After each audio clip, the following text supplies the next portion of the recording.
Billy, your mic is super faint. I just barely hear you. I guess you know that. Yeah, I got a new computer and it's not as good as my old computer, so I'll do Yep, my best to hold my microphone up. that's So this that's is better.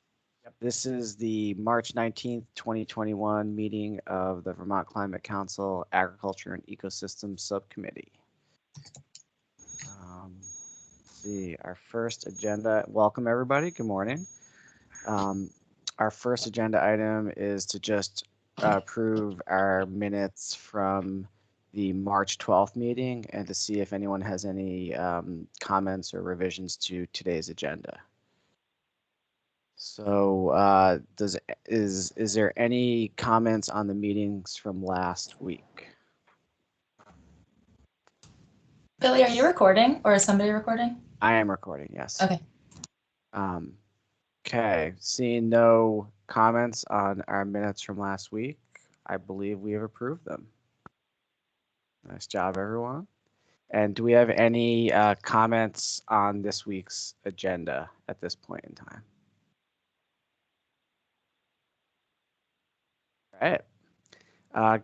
Get into the substance of our work today. So the next thing we want to do is introduce Pat Field from the Consensus Building Institute, who will be, as I think you all know, CBI was awarded the facilitation contract for the commission process. They're mainly focusing their efforts at the steering committee and full council level, but there is some capacity to support the work of the subcommittees, and Pat has graciously agreed to work with us. So, Pat, why don't you introduce yourself and just tell a little bit about how you see your role with us going forward.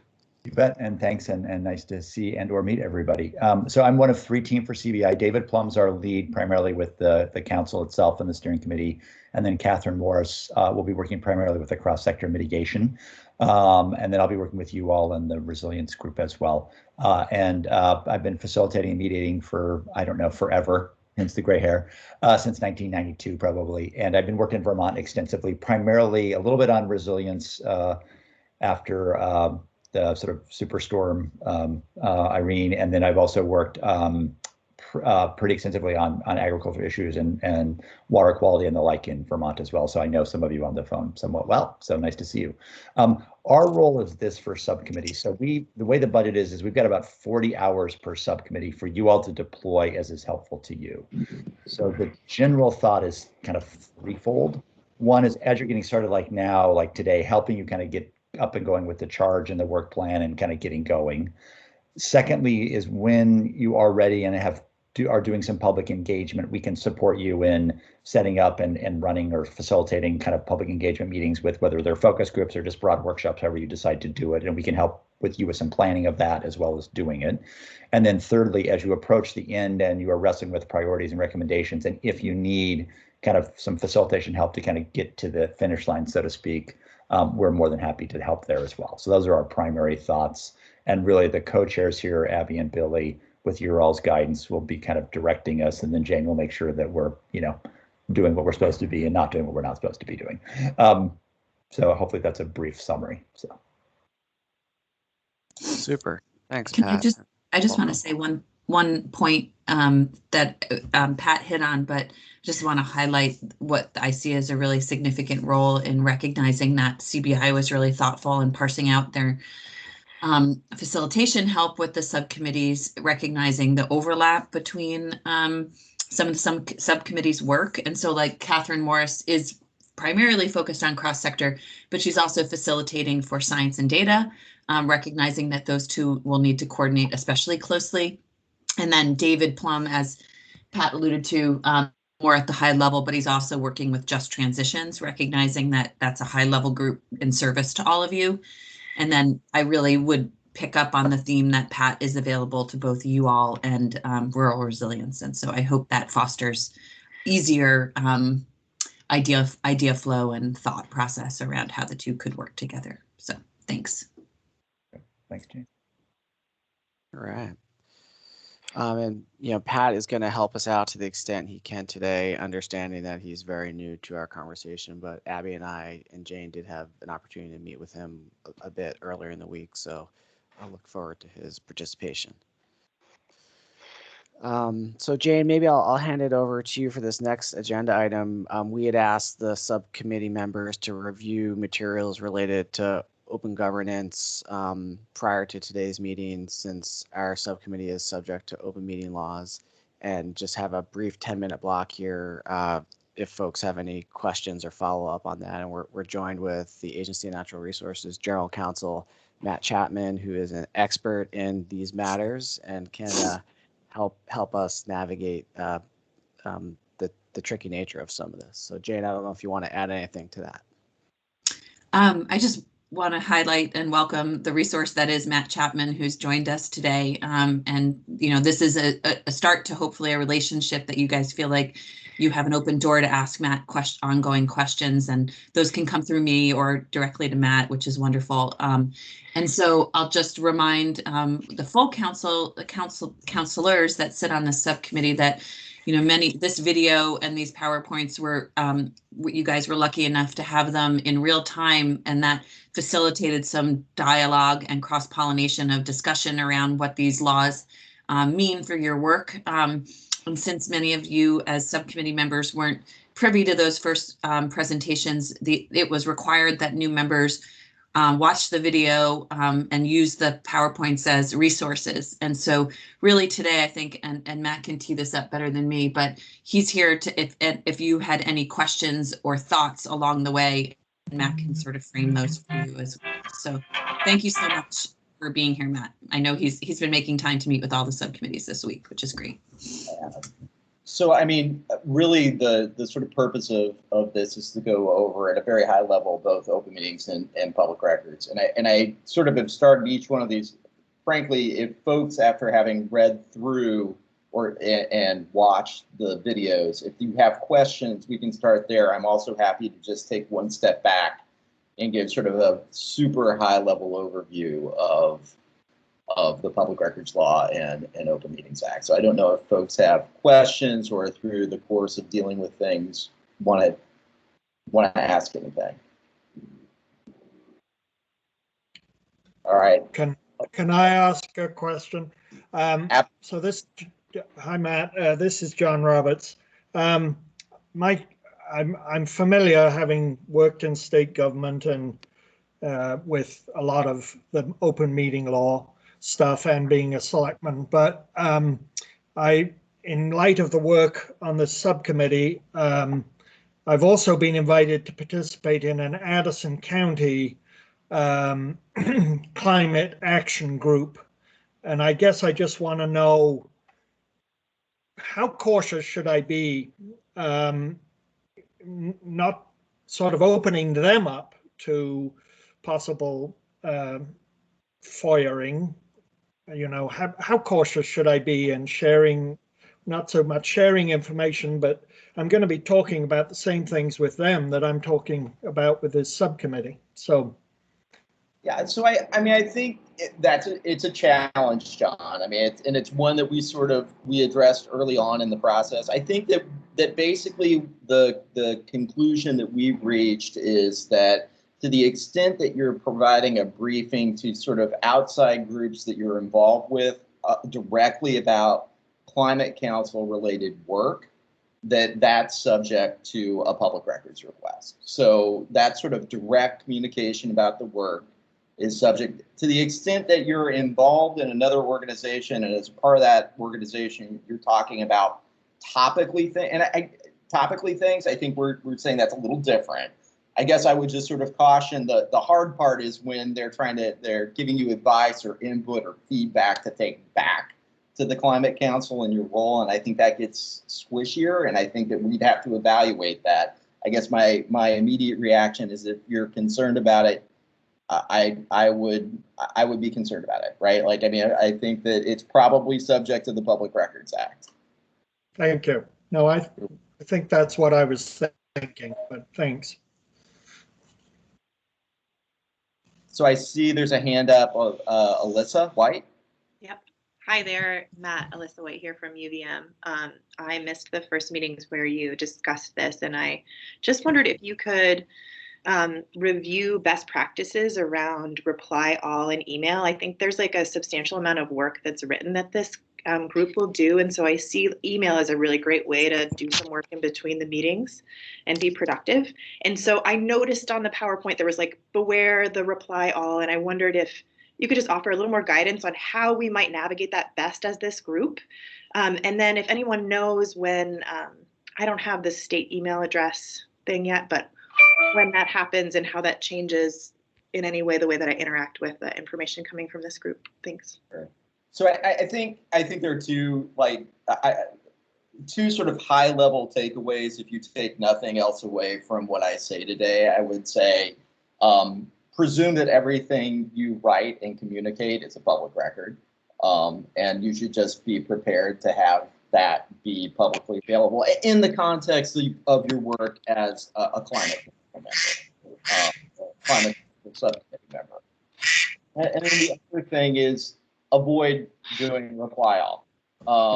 And the reason is, and this goes to the open meetings law, under guidance from both the Attorney General's office and Secretary of State, anytime there's a quorum of individuals discussing business associated with a subcommittee, that constitutes a meeting, and it's subject to all the notice and other requirements associated with the open meetings law, including warning and inviting the public.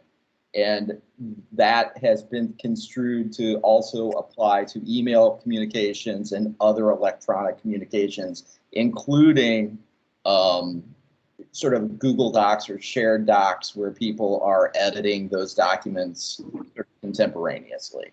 So I think we've all acknowledged, I mean, certainly there has been an acknowledgement of that being a challenge, especially with a lot of the work that the committee and the subcommittees or the council subcommittees are going to do. Unfortunately, that's the general construction of the open meetings law. So how do you address that? So much work gets done via email and email discussions, at least at the places that I work. Are there other places where that can happen, or is it just like we can't do that, we have to do it in person meeting? I think that the two sort of ways is doing it in an in-person meeting, or frankly taking the information you want to share with the group, providing it to Jane so that it can then become a part of the sort of distribution for the group, right? So that we're handling it as sort of a block of information that's being communicated to everyone. That, but I would say avoid things that are deliberative. I mean, I think that sharing a record, a document, sort of like information, we appreciate that sort of transaction is going to have to happen in order for these groups to function. I think as soon as people start talking about that, now we're starting to run into challenges with the open meetings law. So I guess that's the sort of caution that I put out there. Lauren, I see you've got your hand up. Yeah, a quick question. It's my understanding, but I'd like clarification from you, Matt, that logistical administrivia type things can be discussed reply all. Like if we have to change a meeting time, we can email back and forth and say, no, Wednesday, that time doesn't work, but I can do Tuesday. That's okay? Absolutely. Sort of procedural scheduling, sort of non-substantive communications are okay. Okay. And then just to Alyssa's point about getting any work done, at least with the cross-sector mitigation group, they're breaking down into specific task groups that are smaller than a quorum so that they can actually send emails in smaller batches and get some work done that way. So that's something that we could consider as a group here. Yeah, too. That's not quite what's happening, because what you just said is not okay. So maybe that can please correct me. Yeah. I attended a task lead meeting, so I don't know what that was then. Yeah. That was a strategic naming, and we should talk about this, but we don't want to call them task groups, work groups, because that clearly becomes then open governance in and of itself. So even if you don't have a quorum of the whole subcommittee, but you're calling it a work group, it therefore becomes its own functioning body applicable to open governance. So the way that it's been proceeding is with cross sector, and we should probably have a thoughtful conversation about that with Matt to ensure that we're doing it correctly. But Peter, at Commissioner Walker, we've been thinking about it as task leads who can do independent work in the interim with outside folks, and then that work must then be presented at the meeting in its entirety. So that is how cross sector is functioning, and maybe Matt, you could speak to it, because I know this group in particular has some like core buckets of work and are thinking of organizing perhaps in a similar fashion as you move forward. I mean, I think it's I think that if members meet and discuss certain issue items to bring things back to the committee and a quorum is never achieved with respect to those discussions, then there's technically not a violation of the open meetings law. As soon as you create subcommittees or further subdivide it, you've created a new group, and you basically have created open meetings law issues. So it's a challenge. I think it's one that we certainly appreciate. Yeah, the document sharing one is a true challenge. It just for folks, it just puts the burden on either the co-chairs to consolidate or myself to consolidate and have one receiver of comments. Pat. I just want to clarify, Matt. So if each week the committee says we need to explore soil health, Bob, Sue, and Harry want to go work on soil health for that week and bring back to the subcommittee some ideas and options, that's fine. We have a task. We have people who are going to work on the task. They're going to come back to the full group. It's not a work group. It may change each meeting. That's okay. I think that is not a violation of the open meetings law, right? I mean, it certainly all of their work is subject to the Public Records Act, and all their communications are subject to the Public Records Act. I don't think that's a violation of the open meetings law. Thank you.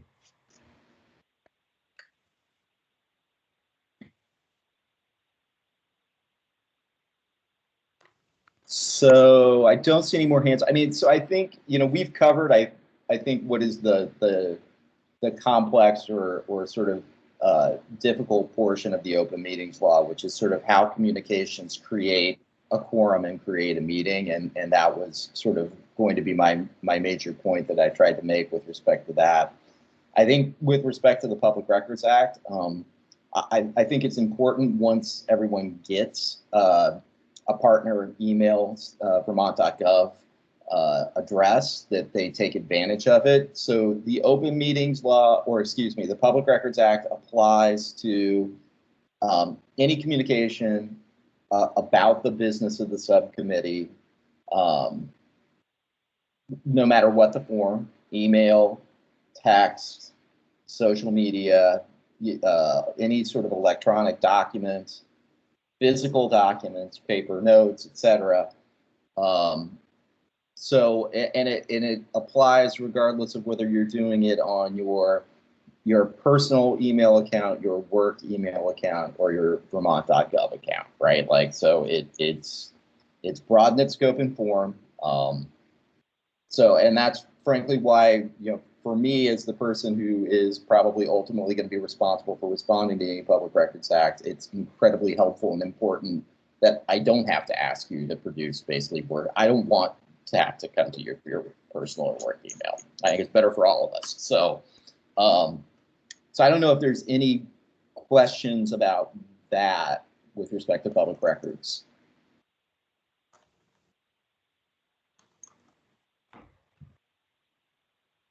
Jake, I see you have your hand up. I was about to unmute and just interject. Yeah, so about that, when there is a public records sort of request, and assuming, say, we've got our Vermont.gov email address and we're doing all kind of communications related to this through that, but what's kind of the firewall then between looking at my personal and work email in relationship to that request? Is there any, what kind of proof do I need to show to say, all my communications are contained within here. So that's like the limit of sort of the request for information. Like, Sure. there any What's likely going to happen is either Jane or I will send an email out to everyone saying that there's a public records request and what the topic of that request is, and basically asking people, to the extent that you have documents or records that are outside your Vermont.gov system, could you provide them to us? And then informing you. I think what probably makes sense with this group is we have the ability through e-discovery, which is sort of a tool that allows us to just kind of come in and do a data search in everyone's accounts to just do that search. But we'll let you know that we're doing it before we do it, but that's probably the way, rather than relying on each of you to go in and do the extraction. We'll just do it for you since we have so many people involved in the process. But Jake, to be clear, it's basically, it's on you to produce the records that you think are responsive. Yeah. So we're not going to go in and search your computer. It's basically you provide what you believe is responsive to the request. That's right. Exactly. I don't want to go and get access to any of your material. I was just trying to understand the actual like limitations to what's being requested. Totally. Thank you. Matt, has there been any proposed solution to this sort of, is there a landing zone possibility that's, a portal of sorts, or a working document that can be on the website that is publicly accessible, but that we can put, we've talked about whether it's just, this interesting article or whatever. Is there a mechanism other than, or is it that Billy and I need to collect that and distribute it? So I will speak to quickly. We have created a public portal. ADS moved forward with creating a public portal on behalf of the Climate Council work. That will go live next week. I just haven't had a chance to present that to everybody yet, but we, as of Tuesday, we'll have a presentation on how the final product looks, and then I will share that with the steering committee meeting on the 1st, I suspect will be the next opportunity. But we have a public portal for both, for subcommittee members could use it, but really intended for the public to, in all the time, be able to provide feedback and links and articles, and that will go up on the AOA website, recognizing that that is temporary and that we now have the contract. We've selected a contract for engagement and outreach. We're working through the contract right now. I expect that person to be on contract officially next week.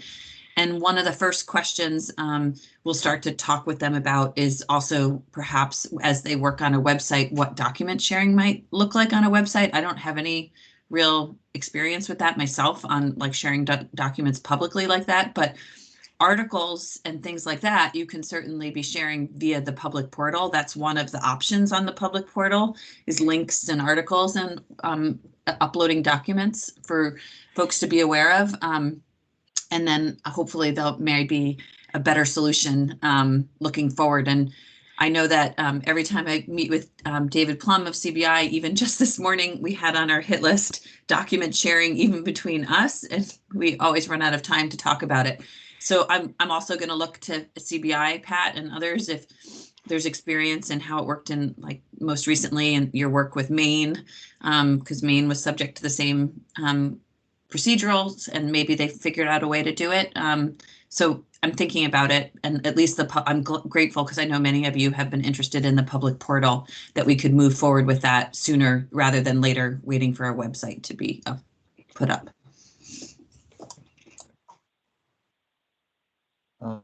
Billy and Abby, maybe just because of time, are we ready to maybe begin to move into charge and the like? Yes. Any other member questions for Matt on open meetings or public records? All right. This is the hand we've been dealt, unfortunately, so we're just going to do our best to work within it. Thanks, Matt. Thank you, Thanks, Matt, Matt, for your time, though. All right. Abby, you want to kick off this next portion of our agenda? Okay, friends, onward to our magnificent charge of work ahead. So I just, we did some work to try to take in the comments and reflect them back in what we shared out. I just want to remind everybody that this is a working document, and is something that can be revisited at any point if we find it necessary. Sort of what we're bumping up against right now is that we have to have something together for the council meeting on Monday. And so we need to get something finalized so that we can move forward to some of the more specific work that we're all ready to get moving on. So with that, I'm going to turn it over to Billy. He's going to maybe walk us through it a little bit more specifically. But just wanting to put that reminder there that there's nothing set in stone. We can revisit things. We can be flexible.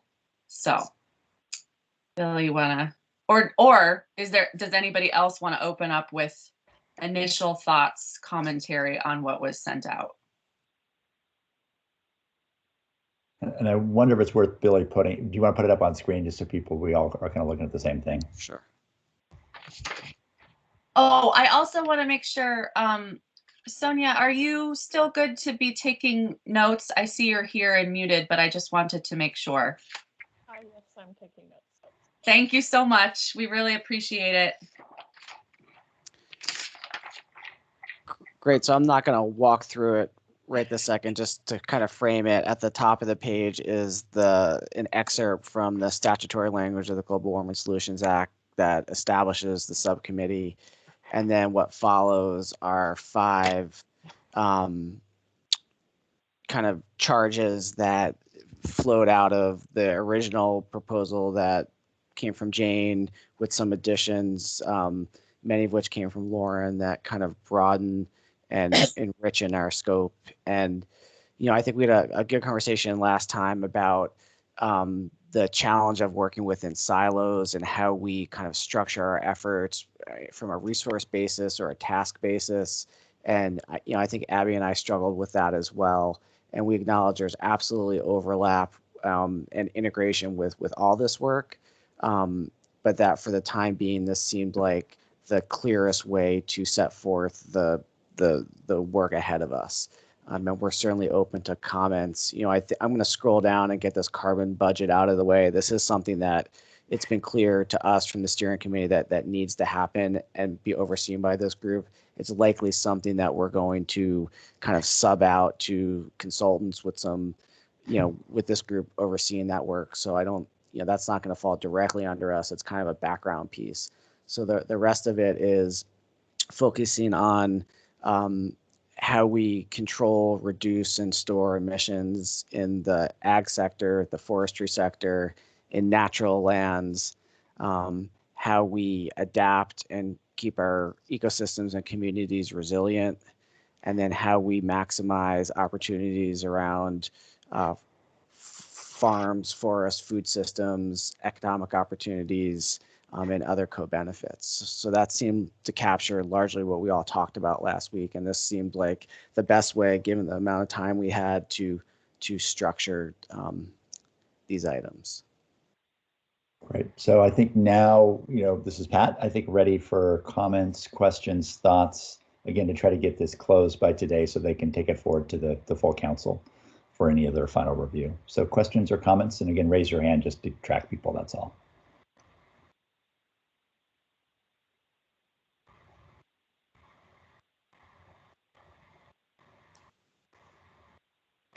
Charlie. Hi, thanks. Just a couple of clarifying questions. Under the carbon budget, we talk about management and utilization, and I was just curious if in utilization we're looking at things like embodied carbon, such as wood products in building, or biomass used in energy, and also with the budget, if there's essentially leakage taken into account, thinking about things that are removed from the landscape here but shipped to Canada or elsewhere in New England. I think I will ask Ali Kosiba to answer you, Charlie. She was really helpful in coming up with that language. And I'll say first that I think we as a group will be able to define the kind of scope and methodology of that work. So all those details, I think we can certainly work on before the budget commences. But Allie, I don't know if off the top of your head, you have any answers to those questions? Yes, probably it should. Really, the model that I was basing this off is the Maine Climate Council created a carbon budget. I can share that with folks. They'll be a great resource when we come to looking at this. But it's really fluxes, so emissions and sequestration. That does include harvested wood products. I think there is a challenge of and I think probably in general in this Climate Council discussion of like administrative boundaries for emissions. I know this is something that's been brought up. So yes, certainly some wood gets exported out of the state, and we also import some wood. So I'm not sure how we're going to address that, but that's certainly something to think about. And leakage would probably be something we evaluate on for the individual strategies. I would think that would be a criteria for assessing, economic impacts of different strategies. That would be my 2 cents. Awesome. Thanks, Allie. So I guess some of my questions, I guess maybe I can just push them till we get into the weeds of the topic and not the actual charge. The only other question I had regarding the charge itself was just at number 4. We talk about strategies to improve adaptation of Vermont's natural and working lands. And I didn't know if that section could just be reworded to look at adaptation and building resiliency, because it seems like adaptation and resiliency are the 2 things that tie together, and it's not quite captured there. And then when we talk about reducing vulnerability to natural hazards, I don't know if we want to reframe that as building resiliency to the impact of climate change, just because natural hazards, I don't know, I think about like a widowmaker in a tree or I don't know, like something other than related to climate change. Just a thought. Thanks. Great, thanks. That's really great. And I think Billy will try to capture that. I think there's a few comments in the chat I want to note. There's Judy, I want to comment on the question of water, and then there's another question about non-timber products, if they'll be considered as well. Judy, did you want to speak to that more specifically?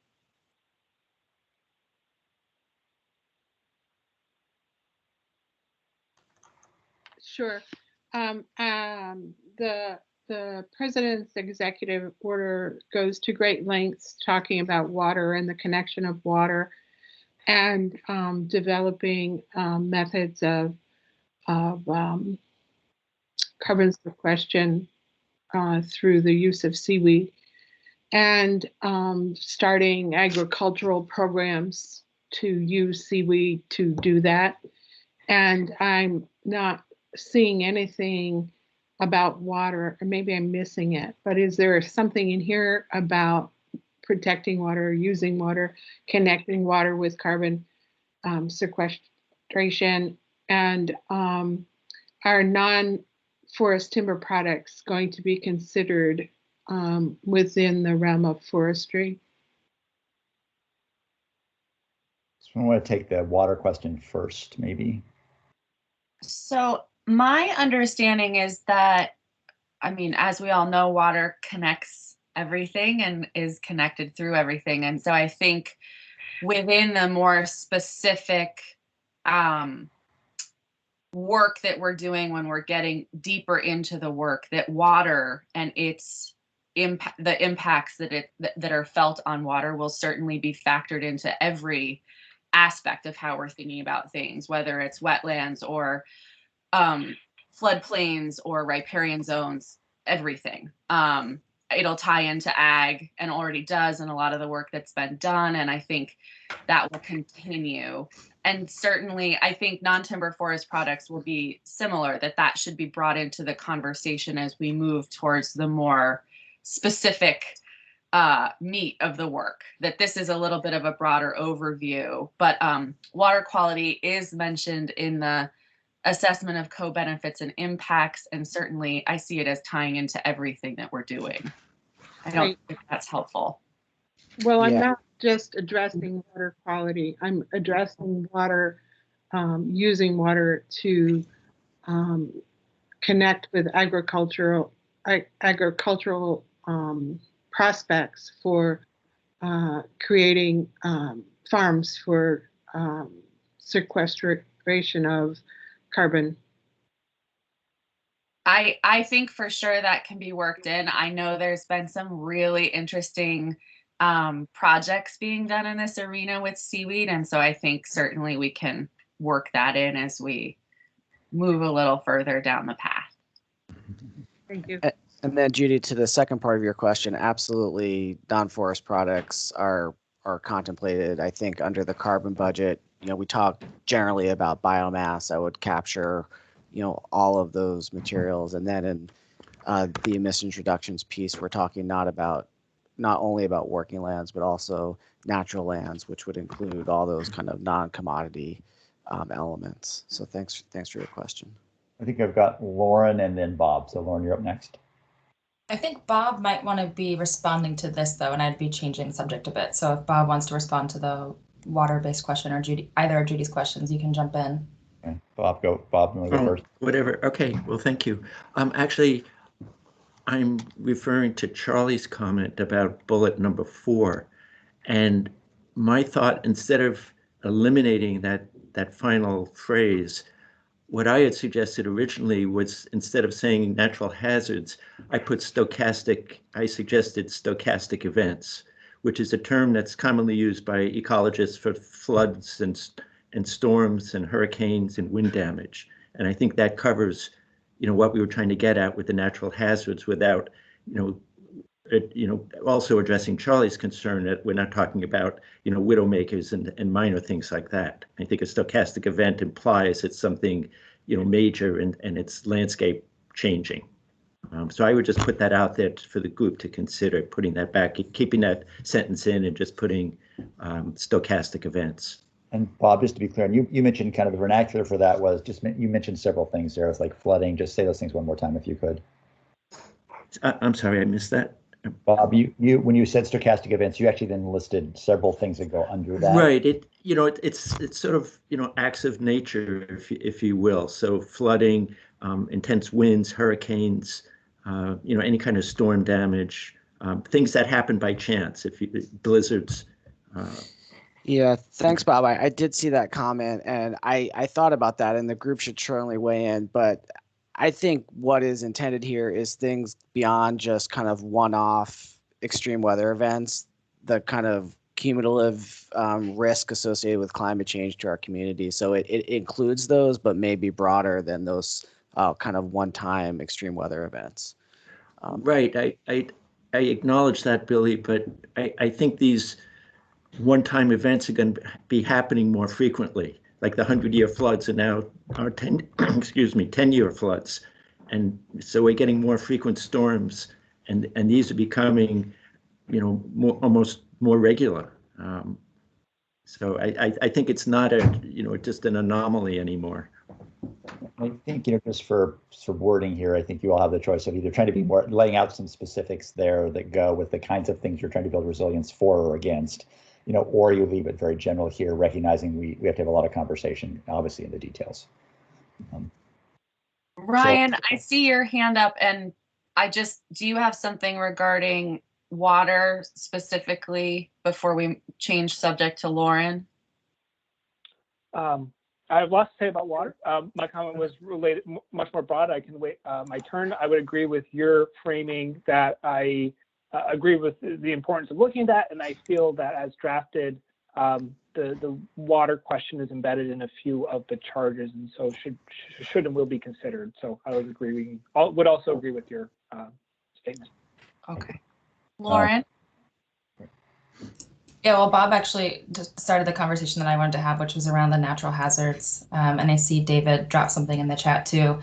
I do think that it doesn't necessarily just need to be extreme weather events, though. I mean, we're anticipating having more frequent, more severe precipitation events, but we're also anticipating longer periods of drought in between. And most people don't consider drought an extreme weather event unless it's lasting for like decades long, like you can see out in Southwest. But I appreciate either stochastic events or more simply natural hazards. And then the only other thing that I want to say, and it might be captured in number 4 with the second sentence, but the first sentence makes it seem like we're only trying to improve the adaptation and resilience of our natural and working lands. And I just want to make sure that that full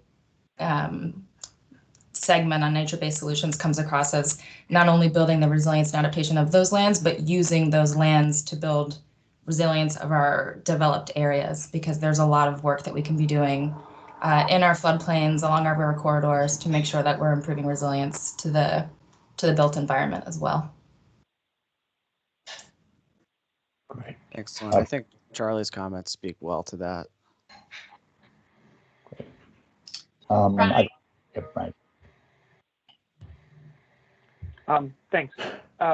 Yes, put my hand up just to say I appreciate the work of the co-chairs and perhaps Jane in working to adjust the charge as we see here and speak in support of the language. I think the process for developing a budget and then quantifying strategies to provide emissions reductions while also assessing and as holistic an accounting of benefits to resilience and looking at nature-based solutions. I think it does a good job of weaving together the priorities that I've been hearing through the work of the subcommittee so far. So support the conversation that's happening, but definitely agree with the language as presented here. Thanks. Alyssa? Great. Hi, thanks. Two things. One, I just want to echo, I think the stochastic term is not quite inclusive enough. We want to include both adaptation and resilience to shocks and long-term stressors from climate change. And that's the kind of language that's been used in a lot of the resilience work internationally. So if you use stochastic, I would also include something like long-term stresses as well. And the second piece is somehow I'm maybe not included in this meeting as a committee member. I can't see the chat. So if anyone can change that, that'd be really helpful. Thanks. I can see if I can figure that out. Also, Allie shared in the chat that according to the GWSA text, adaptation means reducing vulnerability and advancing resilience through planned and implemented enhancements to or avoiding degradation of natural and built systems and structures. So that might be another way to sort of ground us within the language within statute as well. And Alyssa, I'm gonna try to figure out how to get you so you can see the chat. I don't think that's. I just did. You did? Yes. Okay. I don't think that has to do with being a member or not. Everybody who's in here should be able to see the chat. So it's not like some people have higher clearance than others. It says you can't send messages because you're not a member of the chat. I don't want to deter the whole meeting because I can't be part of that, but I can't see any comments from today. Yeah, I don't know what that, I'm not sure. You can fix that, Abby. Right Maybe now. offline that people can communicate to figure that Let's out. move on though. Teams is funky in that way because yeah, it can be super annoying. I'll just play around with it in the background. Continue. Okay, Charlie, you're up next. Thanks, Abby. Thanks. I guess two quick things. One is that I think Allie points out something important, and that's that I guess we need to think about like how we're going to use this document, and we can wordsmith it a lot, but I think as long as we understand what we're talking about, that's what counts. I mean, this isn't going to be like a outward facing public. I mean, it is public, obviously, but I think we just need to think about like, as long as we understand what we mean, that's what's important, and we can wordsmith it to death, and we should avoid that probably. I don't want to move away from number 4, but number 5, I just would caution that that's a really broad charge, and it really has like, it's reaching into the work of like the Vermont Farm to Plate Network. It's reaching into the Working Lands Enterprise Board work and like a host of other things. And so I don't know if there's a way that number 5 can be kind of clarified, that at least my understanding is we're strictly looking at things that have to do with climate change mitigation or carbon sequestration and storage, and not so much, I mean, greater access to healthy food is great, but I don't know, is that really part of what we're doing? Like we're supporting the systems, but I just want to like, maybe we need to kind of like scale that one in, because I could see that being something that could be like a really big rabbit hole, a good one, but might take energy away from other places. I understand what you're saying, Charlie, but as is highlighted in the language from the GWSA, supporting healthy agricultural soils and local food systems is in the language, and I would push back a little bit on that, in that this is one of those areas where if we do not work this into our holistic overview, we're going to create maladaptive practices, and I can speak to that as a practitioner in this regard. And so this has to be put through that lens, because access to Vermont produced foods is going to both benefit our ability to sequester carbon by the methodologies that we use, and it also creates an impact within the resilience of our communities as systems, supply systems and supply chains start to shift and their brittleness becomes even more apparent as so I totally understand what you're saying, and there is really amazing work being done on this. And I think some of this is going to be bringing in the programs that are, but I think we have to work that into the way that we're thinking about things. Yeah, no, I agree that we can't, like, we're not operating in a vacuum, and so it has to be part of it. I just don't know if there's like, and I think you're right, bringing in work that's being done elsewhere and referencing it is really important.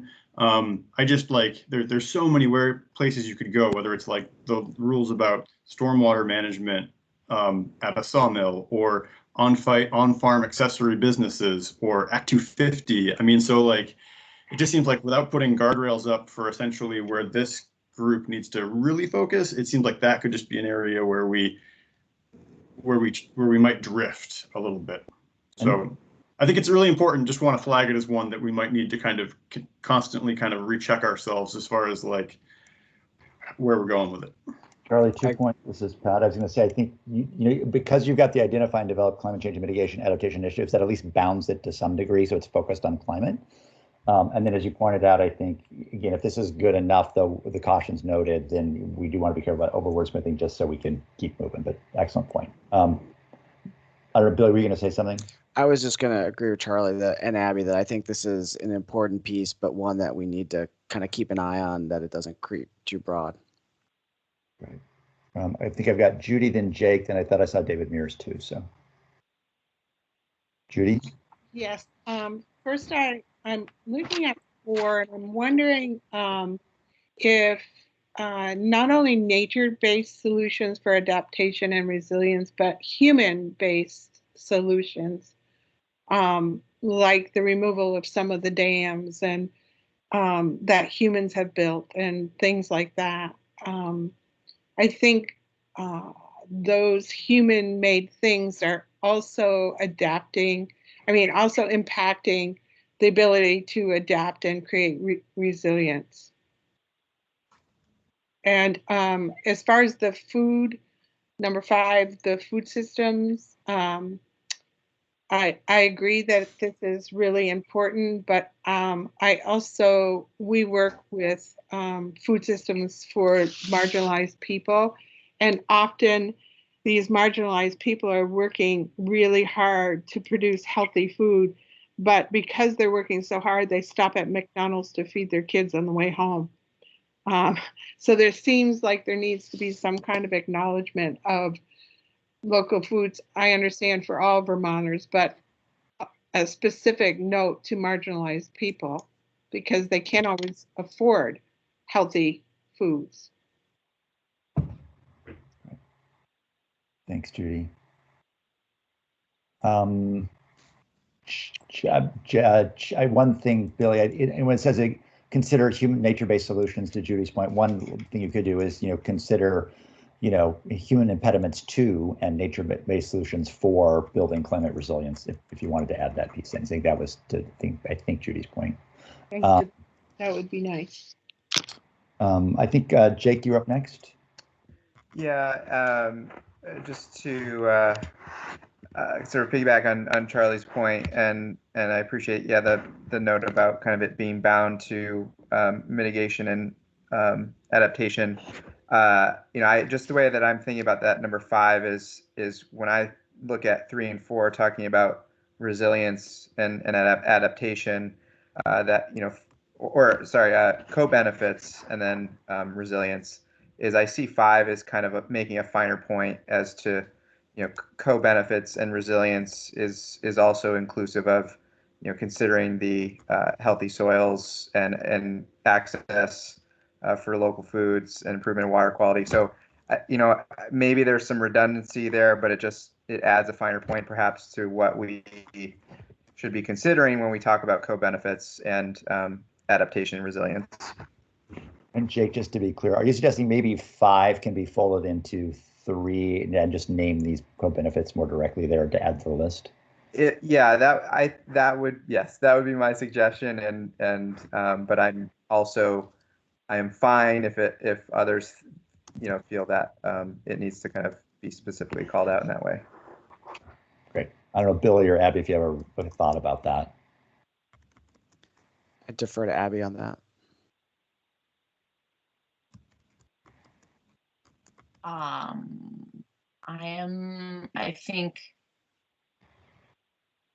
think I'm fine with how Jake framed that. Okay, so we can do some work to try to, this is really 5 is talking about the kind of co-benefits to these other systems, and we can give some thought on how we explicitly incorporate that into number 3. Okay. I don't know that we want to do that right now. Yeah, probably get the time. Good point. David Mears, you had your hand up? Yeah, I just put a comment in. You addressed my point, Pat. I was going to just weigh in on the that the conversation about food systems and security is kind of inherently bounded by the kind of overall charge to this committee around climate. Okay, thanks a lot. All right, so I think we're nearing where we want to kind of be to move to our next piece, which is work planning. So I think see if there's any other questions or comments, and then ask the co-chairs kind of how they want to carry this forward to the council, I think even on Monday. So any final comments on this, and it gives some good detail about things we need to be thinking about, like Lauren. Yeah, I admittedly missed part of what Jake said as far as rolling it in, so I just want to make sure that I'm saying I'm fine with that, with us rolling that in. I just want to make sure that food security, local ag economy isn't just a co-benefit that we're considering. I mean, certainly we should consider all the things we're working on as co-benefits towards one another, but that there is inherent value in those systems and approaches that we want to elevate them in and of themselves, even if they don't have like a climate mitigation benefit, for example. So I don't know if that was captured, but I'm saying it now just in case. Can you explain, Lauren, why we would be making recommendations related to systems that don't have a bearing on climate resilience or mitigation? Can you scroll up on the document? Up is which direction? Sorry, like to the top where it has the language from statute that you highlighted. Support healthy and ag soils and local food systems. So I don't know if that necessarily has to be like a check the box co-benefit, but again, I like lost a little bit of internet for a second there, and Jake probably captured it much better than I can. So I trust what he says. I just want to make sure that it's not just considered secondary, since it's in statute. It's something we should be considering. Go ahead. So Lauren's point, yeah, I think that's why I also 3 and 4, like I see what 5 is saying as a piece of, there's co-benefit considerations, and also when I think about resilience, in relation to this charge in the legislation, that's where food security, I consider food security and local food access to be components of resilience. So it's something that touches upon both 3 and 4, and so I don't know, maybe that's why rolling it into both of them is actually less efficient than just having it listed as it's a standalone item.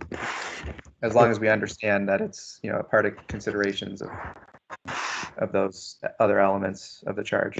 And I think for clarity, what you all are trying to aim at, I think, is either climate impacts to or climate benefits from, right? So when I think about food systems, you want to address any climate impacts potentially to food systems, disruptions in supply chain, disruptions in access, right? And you would also be thinking about how you actually build more resilient local food systems and distribution chains so they're more resilient to shocks, for instance, right? So those are, I assume, all things potentially in the scope because they're all climate related. But honestly, I'm going to push back again a little bit on this. It goes deeper than that. Part of the mitigation strategies are tied into local resilient food systems because of the types of practices that have the most potential for mitigation and or sequestration are directly tied into more built out, accessible, fully accessible, like Judy talked about, local food systems. Like that is a component of both mitigation and sequestration. Well, let's keep them separate for now. You know, I think there's definitely enough added detail in number 5 that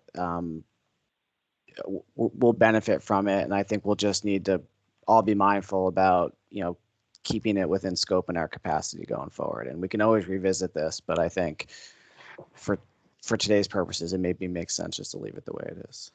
I think that's okay with folks to kind of, I think, because it's important enough to folks to kind of have it, I think, be called out separately. Great. See some thumbs up. Great. All right. I'd support that approach. Sorry, I'll put that on. Thanks, Ryan. Judy, were you trying to say something before we move on? No, I'm just trying to figure out all these buttons. I just wanted to check, as Alyssa, are you able to see the chat now? No, but maybe I'll just like log off and rejoin and see if that works. Okay. I'll see you soon. Thanks for checking in. Co-chairs, do you need anything else from the group then to kind of close, you know, finish this off? Obviously, make a revision of this available to them afterwards, and then get this to the Climate Council on Monday. Anything else? So long as everybody's good with what's here, I'm comfortable moving. I feel like we have a good sense of how to finalize the language and then get it out to everybody. Billy, is that your takeaway? Yeah, I think we really just need to make some little revisions to 4, but otherwise it's in good shape. Right. Great. Just to reiterate, timeline, that should come to me today, not Monday. Yep. Okay. Thank you, Jen. Okay, great. Well, I think, co-chairs, what do you think? We want to we're going to go to another level of detail to really talk about using this then to build or talk about work planning. Are we ready for that?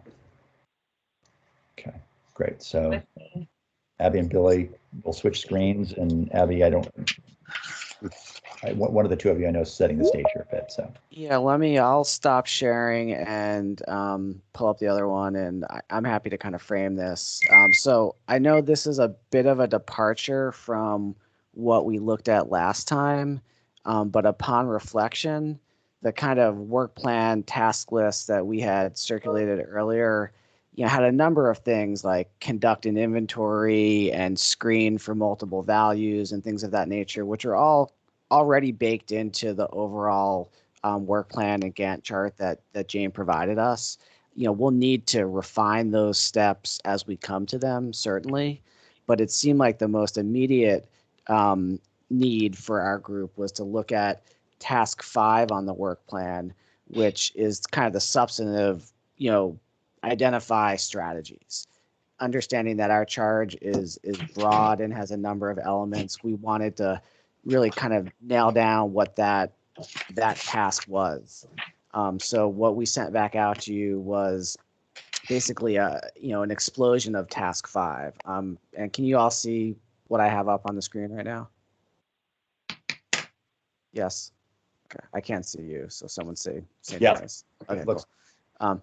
So task 5 is what's on the Gantt chart. It's pretty generic. And what we tried to do was to break that down into some manageable buckets that align with the charge. So the first one is develop the carbon budget. We've discussed that. And then the other ones are, identify strategies that reduce emissions from natural lands and working forest lands and forestry operations. The next task is to identify strategies that reduce emissions from agricultural lands and agricultural operations. And both of those include the conversion of those lands to development or other uses, because that was something that we had mentioned earlier.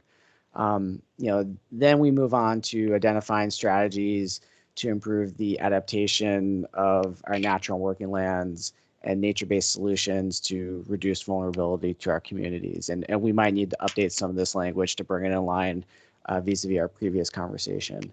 And then the third tracks with the food systems, forest economy, ag economy piece that we just discussed. So, this was really just a way to recognize that within this task 5, which is very generic, based on our charge, we've got these kind of main foci.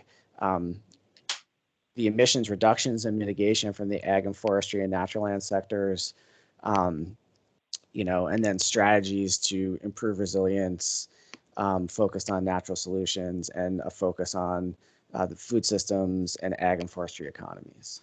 So that's what we tried to do here. We can discuss whether this is necessary or going in the right direction, but I think Abby and I felt that kind of teasing out what it looked like to develop these strategies and in a more detailed way was an important step for the group right now. Abby, anything you want to add to that? Nope. All right. I'm good to move ahead with comments. And I think one thing, this is Pat, just to add is, and then from this would flow, once you all review and edit this as needed, would really then flow another level of detail of work planning, which is like meeting to meeting, what do you need to get done, or between meetings with tasks. So this will lead right to a pretty detailed kind of, you know, work ahead. Questions or comments?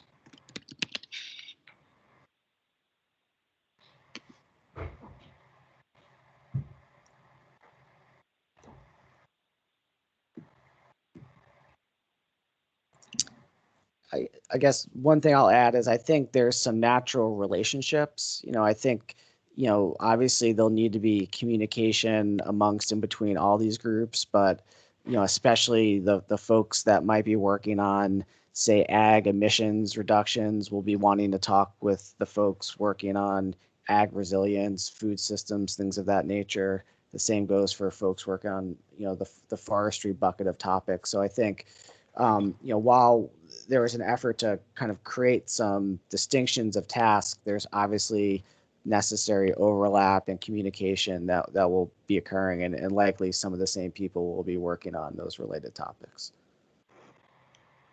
Let's see, we got some hands up here. Yeah, Charlie's up first, I think. Thanks. So I guess one question as far as what we're discussing now gets kind of at questions I've got as far as how we're measuring this and what we're actually measuring. So I don't know if those are appropriate now or if those are more appropriate for a next conversation regarding each individual task with a task group or something. So I'm just curious kind of how deep in the weeds you want to get on this right now. And then kind of at a higher level, actually is something that Zach pointed out in the chat, is just around, we talk about, you know, how to reduce emissions, but I think also the sequestration and storage of carbon is also equally as important. So just making sure we balance that. Thanks. Sure, and just to that second point, and I skipped that in my overview, and I apologize, but for both 5B and 5C, you know, there's clear statements that this includes strategies to maintain or increase sequestration in our natural, forested, and agricultural lands. So hopefully that speaks to both your points. And Charlie, just to be clear, do you need, is the language okay? Because it's trying to capture both, right? So emissions and sequestration. Do you need more language or different language than what we've got there? I mean, maybe like, again, with sorry, getting my numbers mixed up, but like with 5B, sequestration and storage. I mean, because sequestration and storage are two different things, at least when we think about it in the forestry context. I don't know if that would translate to ag as well, but. Lauren indicated in the chat that she would appreciate that shift as well. And I would concur that we should have both. Great. Yeah, otherwise the language looks fine. I guess my question is more, how deep in the weeds do you want to get now with how we're going to do this as opposed to just the language itself? Because I don't want to derail the conversation. I'm open to others' thoughts, but I think if you just have some questions, you might as well ask them, and then Jane or others can decide whether this is something we can be responsive to now or it needs another conversation. How's that sound? Yeah, so just as far as like how we're talking about things, you know, net and annual greenhouse gas emissions from these operations, you know, I can think about that in multiple buckets. One being you've got the emissions from the transport of products, a log truck or a milk truck.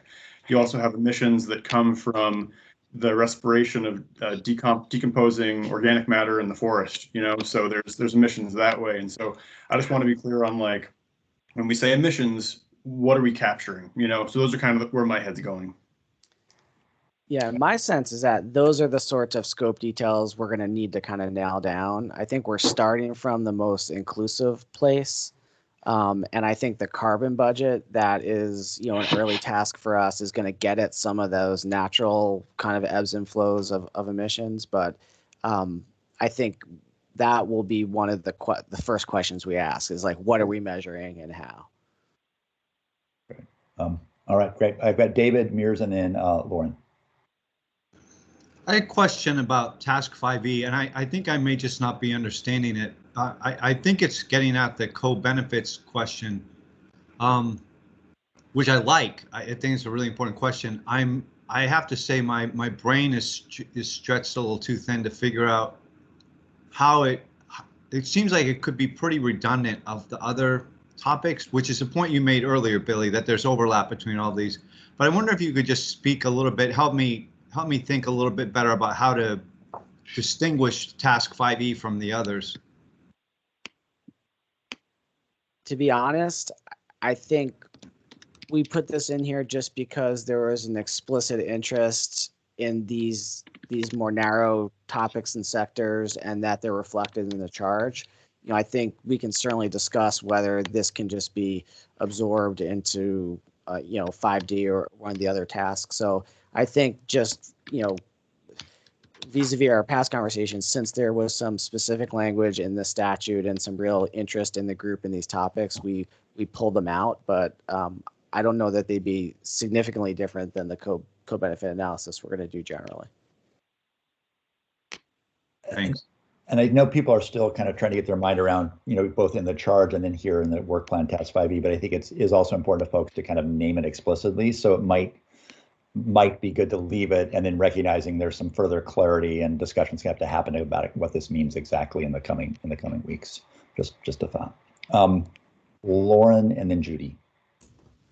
Yeah, just to Charlie's point about the emissions and how we're going to approach that, I did just want to flag as the Ag and Ecosystems liaison to cross-sector mitigation, I joined a task lead conversation with what they're calling the non-energy task, which is essentially mostly agriculture, but a little bit of wastewater, and forestry, even to a lesser extent. And I think there's an opportunity for us to work with that, work within that conversation to make sure that what we're recommending is similar to what they're doing, and that we're not necessarily duplicating the same conversation in different groups. Great point. Judy and then Ryan. Yeah, so these tasks bring up the same questions that I had on the previous paper we were looking at. I am not coming from a science perspective, and I've been doing research and I'm beginning to understand what a carbon budget is, but I don't think carbon budget is the whole story. And I realize it's part of the task and you want that in there. But again, human impact is not being considered. If we were to all be gone tomorrow, this land would be fine. It would figure out how to control the carbon, the increase or decrease. We have to consider the human impact on this, not just the natural impact. Yeah, and I totally agree with you, Judy. And the way I've always envisioned this, and I may have this wrong, but the carbon budget is intended to kind of set the baseline of natural processes, that this is kind of what's happening in our forests, in our soils, in our wetlands, through kind of natural processes that, you're right, will just keep going on regardless of our presence here. And then these other areas around forestry activity, forest processing, agricultural activities, agricultural management, the conversion of lands to development and other uses, that's where we start to get at the human impacts on all these values and emissions. And I think our goal is to try to come up with strategies that kind of reduce and offset the negative effects that humanity is having on the natural processes. And then there's other subgroups that are looking at things like transportation and energy generation and heating and the use of fossil fuels, but we're kind of looking at these land use impacts. So hopefully that's consistent. But you can't separate them. That's the whole point. You can't talk about the forest without the impact of humans. You can't talk about the waterways or the wetlands without the impact of humans. It has to be considered when you're talking about them. They're all connected. And Judy, do you have in the language you see in front of you, do you have suggestions for changes that would help meet your interest? Well, so for instance, the task 5A, the use of biomass. Biomass of what and for what? Biomass of plants to help the largest polluter in the state produce more electricity in Burlington? What are you talking about when you say to include biomass growth? What biomass of what? I believe, and Allie, I'll turn to you again, but I believe that means all kind of carbon-based life in our forests, soil. I don't know if Allie's still there. Yeah, yep. So Allie? yeah, includes. It could maybe specifically it should be biomass energy. I think maybe that's what, and it does usually refer to wood biomass, although there are agricultural biomass bioenergy sources, less so here in Vermont. But I'm assuming that's what that's referring to. So we could say biomass energy. And that's, just to be clear, Allie. I don't know where that is. Yeah, the first biomass or the second biomass? Oh, that biomass is probably referring to just like that's living. Biomass just means mass, like weight of living things, right? So that's talking about the biomass is talking about trees and plants in the forest. So it's kind of because we take to calculate carbon, it's really directly related to the mass of the plant or the tree. So I'm assuming that's what that means. Yes. Okay, so I understand that, but then again, including biomass growth. Why? Why do you want to increase biomass growth? And you've got to consider the human impact to doing that. And do you mean explicitly there, Allie, under including biomass growth? Is that just the general growth of natural things that then store carbon? Or are you talking specifically growing timber for biomass, say, plants? I mean, I didn't specifically write this wording, but yeah, I'm assuming that including biomass growth. So I think that's just, tree growth, like, right? So we want to incorporate annual tree growth in that, which is the way that carbon, the primary way the majority of carbon is sequestered in our forest comes through photosynthesis and growth of wood.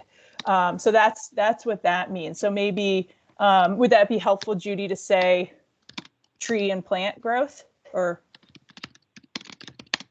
Well, I totally understand what you're saying, but there's more to the forest than how many board feet you can get out of it and not cutting down the trees. And there's human impact on all of this, and to separate the two does not tell a true story.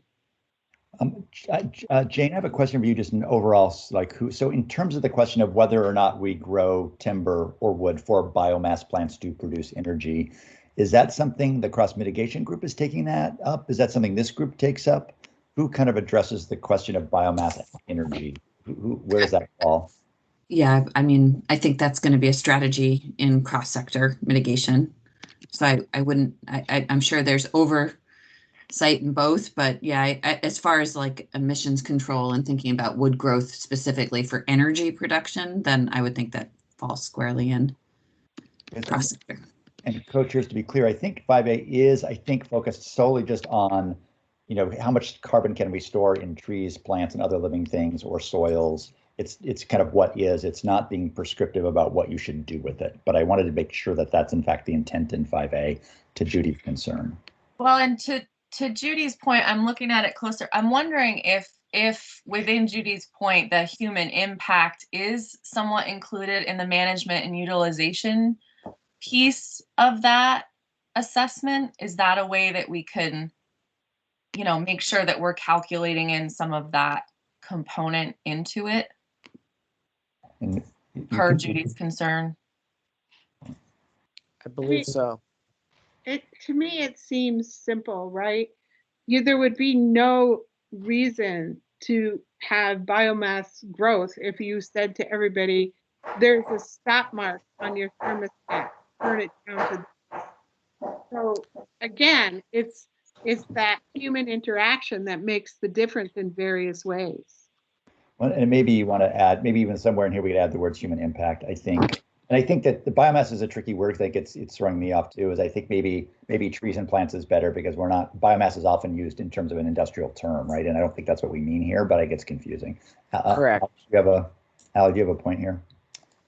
Yeah, I was just, so yes, it is complex, and I think it's hard maybe if we haven't, like, not looking at a carbon budget, but I do think, Judy, it will include human impacts, because basically how we, so yeah, the biomass, I agree, is maybe a not good term there. So forest, it's basically change in forest carbon is what we're thinking about. And that does include human impacts because it's a change over time. So if humans go in and alter that forest by doing something, harvesting timber or converting it to another land use, that will be reflected in the carbon budget. So it does also incorporates, forest health issues, which could be from air pollution or acid rain, also incorporates natural disturbance. So it's basically a change in carbon storage, which is sequestration, over time. And so that will include that, and it will include,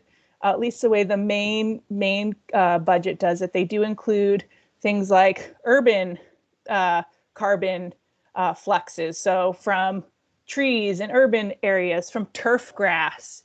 It does include agricultural emissions. So that is human impacts, tilling the soil, things like that. Sedimentation from erosion washes away carbon from the system. So it does get to that. It will be a challenge for us to accurately quantify those pools and fluxes because we don't right now have a lot of the data. But I think that's a great point, Judy, of thinking about it holistically, and hopefully we can do that. Only because it just other hands up, I'm going to move on for now, but we may try to get at this in part, but we may not be fully at it yet. Ryan, then David, then Jake. Great, thank you. I'm returning to a comment that was made by Lauren, which I appreciate you raising.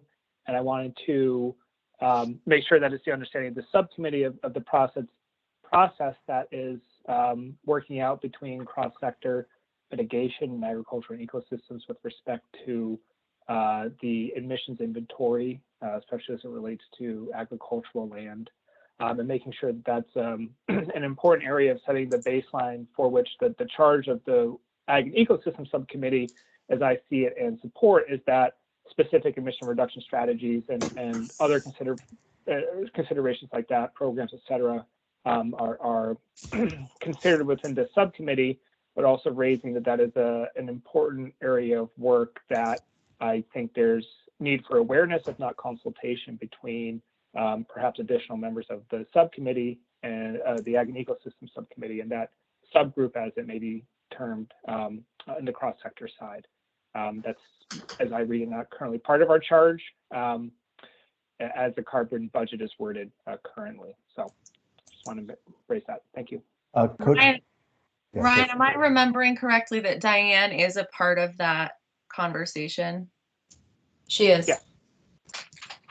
Coach, did you have thoughts about how to, in the work plan, reference kind of the fact there will have to be some cross correlation of different work groups? I don't know whether we need to say that explicitly here or not, but do you have any thought about that? I agree that that's certainly necessary and intended. We can put something in here that just acknowledges that. I have this little disclaimer at the bottom that all these kind of sub 5 tasks are going to happen concurrently and will require interaction amongst ourselves. I can add to this and, other subcommittees as necessary. Okay, great. Thank you. David and then Jake. I want to go back to Judy's comment because I have a sense that we're missing the mark of her point, which seems a deeper question than can be addressed by kind of wordsmithing the tasks. And I don't know if Matt Chapman's still on the line, because there's kind of a legal question embedded in this to my suggestion. But I realize that the legislature is what has created the council and created this charge, and we're operating within that framework. We don't, as a subcommittee, get to redefine the direction of what they've asked us to do. But with that in mind, I believe that what Judy has said is in some ways a really elegant way of capturing what I think is inherent in this legislation, which is the idea of how does Vermont move forward to address climate change in a way that that respects and values and takes into consideration the way that humans have impacted and are going to continue to impact and interact with these systems. And rather than try to capture that through wordsmithing, although that may be part of the answer, is to think about how we include and modify the tasks, whether we ought to consider having an agreement as a subcommittee that we are committed to the principle as Judy described it. And I won't try to recapture it in my own words right now, because I thought Judy did such a wonderful job of it. But rather than have it be a detailed piece of this task, just simply say we are committed to that basic principle of thinking about how humans are engaged in this work, and that as we go through each one of these tasks, we will look at them with that in mind. David, thank you. And I'm going to go to Jake, then Judy, back to you, and you may want to respond to that in part. So Jake, over to you. Yeah, it's sort of a similar thing, and going back to Judy's points, and this is, I'm going the wordsmithing tact. I appreciate David's point about maybe not needing to do that. So to Judy's point, I think 5A is very much talking about quantification without really acknowledging sort of how that budget came to be. So is there a way in which we can at least sort of articulate the human sort of agency in creating the budget as it is? And then I think 5B and 5C get to part of her point about the ways in which our choices impact emissions, gross and net greenhouse gas emissions for 5B and 5C. So right now, 5B and 5C don't really distinguish, sort of natural from human impact on those gross, net, and net annual emissions. And so I just wonder if there's a way maybe to distinguish, or at least to acknowledge that distinction, that there are programs, initiatives, strategies that are things that come from the sort of the human side of decision making and management, and then there are things that leaving those systems in their best state, which also requires human decision making. So yeah, I wonder if there's maybe a way in which we can make that more explicit, so that it's clear that we are really talking about our decision makings as humans and our impacts as humans on these net gross and net emissions, and also on the budget, the baseline budget as well. And I think there might be a way to do that, and maybe there's a different way outside of wordsmithing to make sure we keep that. As David said, sort of we're making a commitment to that. I mean, just to maybe a brief thought, and then over to Judy. It seems like this is like a cross-cutting theme. It's not just in any one of these; it's in all of them. To both recognize both the fact that we got here in part because of human choices and impacts. And I think Judy's additional point was that also part of what human behavior can do to actually reduce those impacts, which is to do less, turn down your thermostat, don't drive us, whatever, right? Which can be hard to talk about in these conversations. To be part of what I think is trying to capture too. But Judy, over to you. Thank you, gentlemen, for your input on that. Also, I'm thinking that we haven't considered, if we work really hard to store carbon in the soil and the trees, whatever, the impact that people will have on that destruction. Of all the work that we do to store that carbon. And I watched the news this winter, and the reporter on Channel 3 was standing in line at the ski lift on a mountain, interviewing people about COVID and where they came from. And he interviewed several people from out of state. And then he looked at this long line of 100 people and said, I'm looking to interview someone from Vermont. Is there anybody here from Vermont? And there wasn't one person in line from Vermont. And of course, the holy cow of this state is tourism. And so if we don't address the impact that that can have, all of the work of storing carbon will be lost again, because we are known as the playground for New England. So that's just the point I'm trying to make about putting humans in there and the destruction and the impact that they have, no matter how much work you do to store carbon. Thank you for listening. Oh, thanks, Judy. So I think there are a few ideas in chat. I wonder, co-chairs, whether you can do some thinking about whether we somehow acknowledge this within the language here at the bottom as a cross-cutting point as we've done elsewhere. And certainly I think the group here is aware that this is going to be an ongoing and important discussion in all the ways we talk about these things, what we're doing and not doing both as human beings. But co-chairs, any further thoughts on this for now?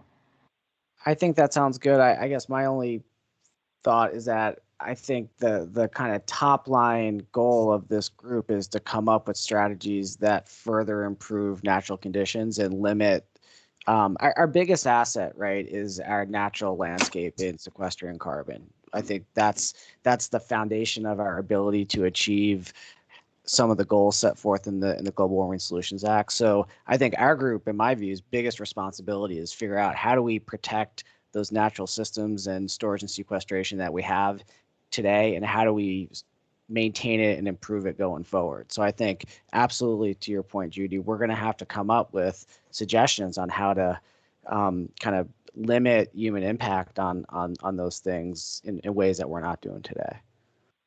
I also just note, I think there's some in chat, there's some back and forth on 5D and that funky language, natural hazards. I think people, Alexandra suggested maybe a different wording from and back to GWSA. So it may be worth co-chairs just making sure you save the chat and pull that language into 5D. Okay. All right.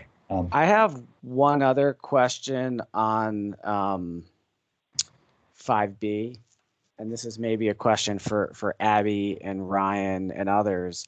At the end of 5B, it talks about strategies to maintain or increase sequestration and storage, or excuse me, 5C, increase carbon sequestration and storage in our agricultural lands. And Marley Roop, who can't be here today, indicated that there's likely opportunities to find sequestration and storage opportunities not only in ag lands, but in ag infrastructure and management. So I didn't know if that's something that should be included here or if it's kind of implicit in 5C currently. I'll jump in and say the way the bolded section is worded, looking at some of the infrastructure, methane digesters is one that comes to mind as a strategy to reduce emissions from cows. I think it's captured there. Okay. And that it's inclusive. This includes strategies. It doesn't limit it to just those strategies, but highlighting that we are looking at the role of cropland and potential sequestration and storage, I think is important. And so as worded, I think it captures both infrastructure potential as well as land management opportunities in a good way. Great, thanks, Ron. But happy to make changes if folks feel otherwise.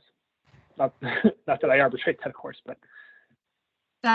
That's my sense of it too, that within the strategies to maintain or increase, that there's a capacity to address those through different implementation or management strategies of things. And so I think keeping it broad is fine. And, those of us that will likely be working on that are pretty in tune with the different ways that can be approached. So I'm fine with that. And I just want to assure Judy as well that I think, thinking about tourism certainly is going to impact how we're thinking about all of these different factors and will definitely be worked into the strategies of mitigating harm to the environment. So thank you for your comments in that regard.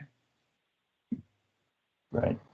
All right. Again, a little more chat about 5D again. So, Billy, anything else on? I think Ryan? John has his hand up and can probably speak to the question I just asked. Great, John, go for it. Well, I'm not sure I can really add to Abby and Ryan. But yeah, I mean, there's obviously one of the big issues that we will have to discuss is, ruminant animals and they're politely described enteric emissions. And, I think there's a lot of positives about ruminant animals in the Vermont landscape. I look forward to that discussion, but I think all of that is captured as far in a broad interpretation of this wording. Great, thanks, John. All right, so we've got some additions, some changes. 5D needs some work, but I think we've come to accommodation, I think actually in the chat, so the co-chairs can pull in that language. Other comments, and again, I think that's really an important underlying point that Judy made about kind of human impacts and behaviors. Other things that people want to suggest here for the work plan, again, that has to get to Jane later today, then to be in front of the council on Monday.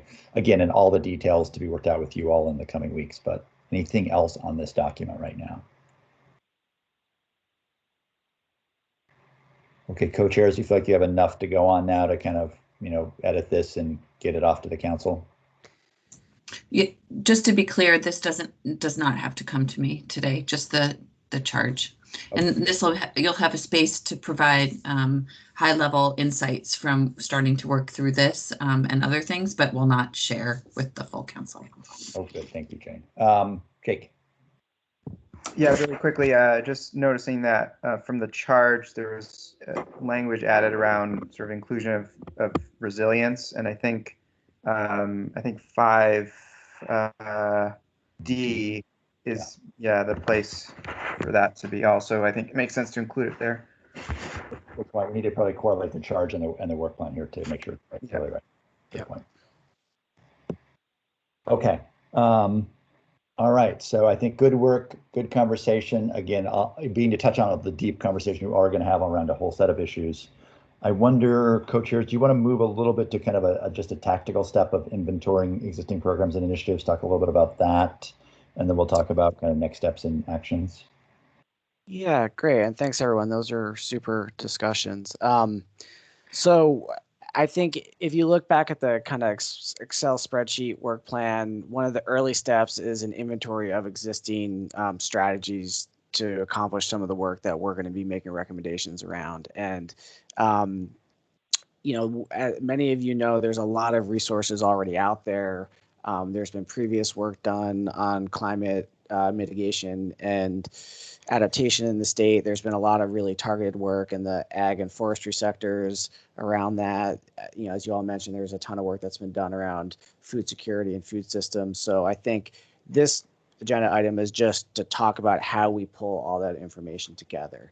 And I think we have staff from A&R and the ag agency who are largely knowledgeable of these things. And I think Abby and I can work with them to kind of get a first cut at inventorying existing resources. But you all, as experts and practitioners, are knowledgeable as well. So I guess the question to you is, do you want to wait to see something that we come up with and add to it? Or do we want to just set a deadline of kind of the middle of next week for everyone to kind of brain dump resources that we could compile into an inventory prior to our next meeting? I don't know, Abby, if you have any thoughts or anything else you want to add to that. Nope, I think that's a good setting of the stage. Happy to hear thoughts. Yeah. Well, what does the subcommittee think? You can kind of react and add, or you can add now, then react later. However you want to do it.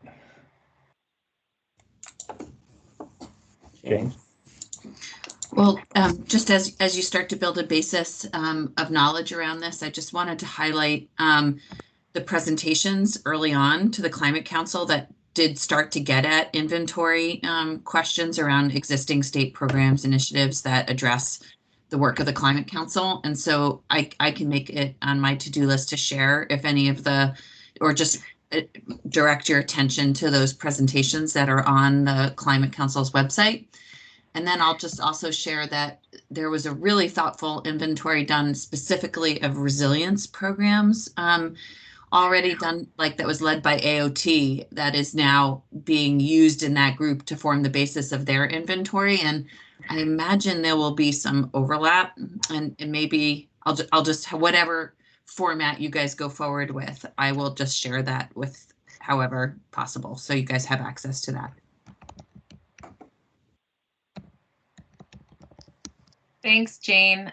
I think the other thing I should have said is, obviously, we do have a lot of really amazing work going on within the state and the different programs, but certainly, like, I just want to reiterate what Billy said, that all of you bring expertise and practicing knowledge of these things. So certainly, like, if there are programs that you think that, you know, won't be included in that inventory, you know, please, you know, share them now, etc., or later, whatever we decide is best.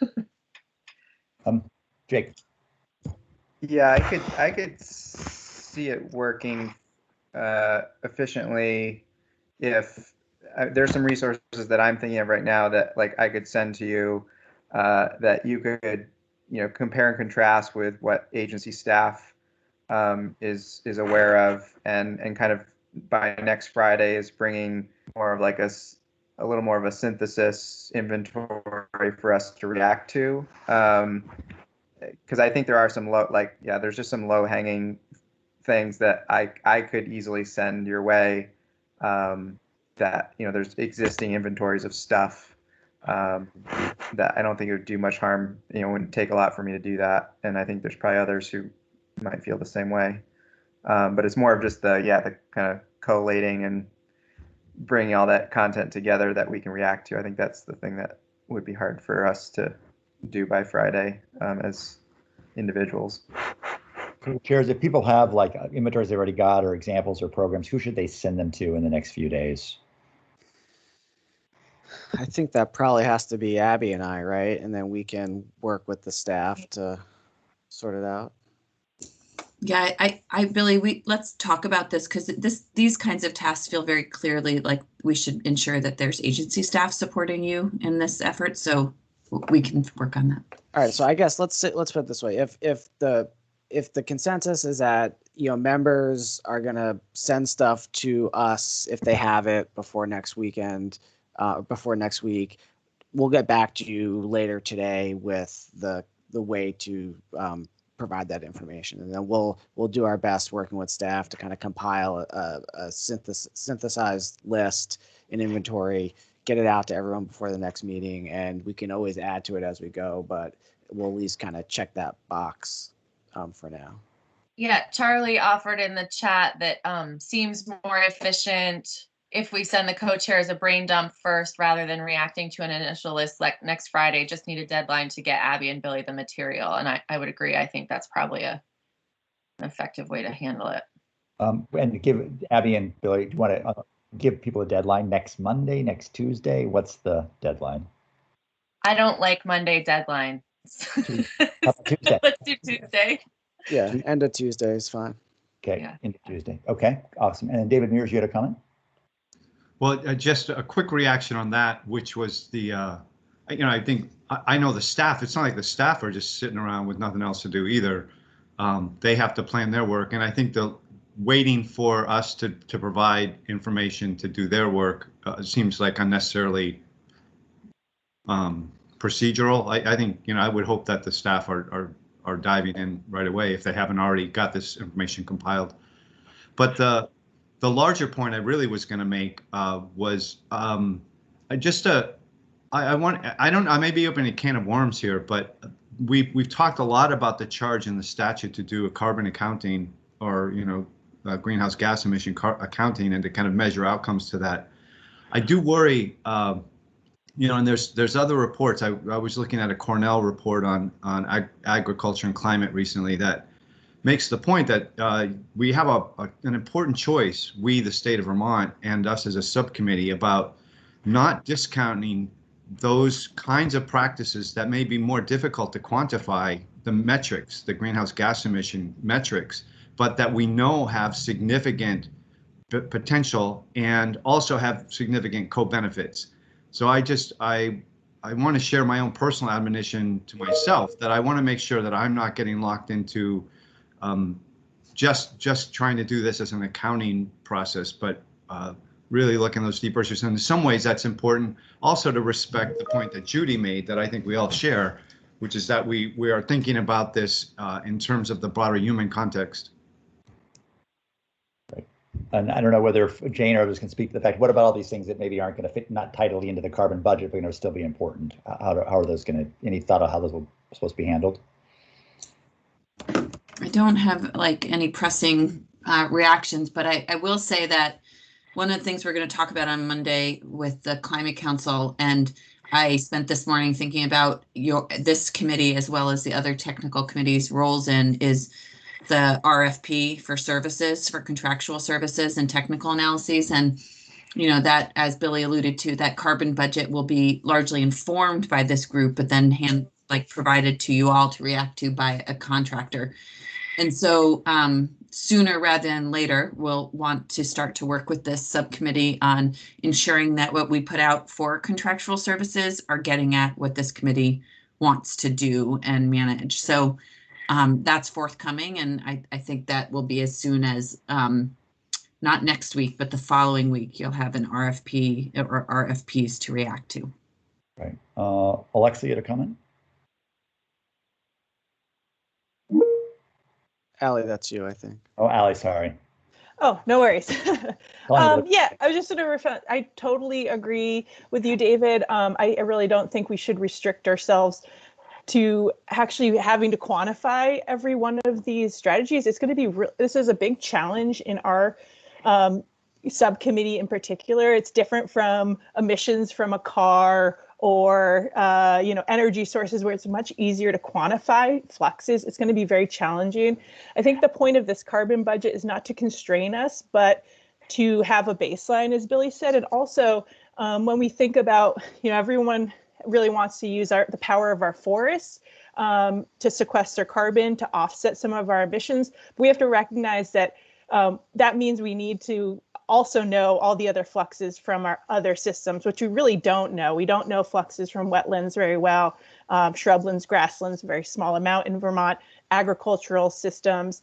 So that's kind of part of it, is just getting a sense of freshwater systems, off gas or out gas. I'm not an expert in that, but that's something that happens.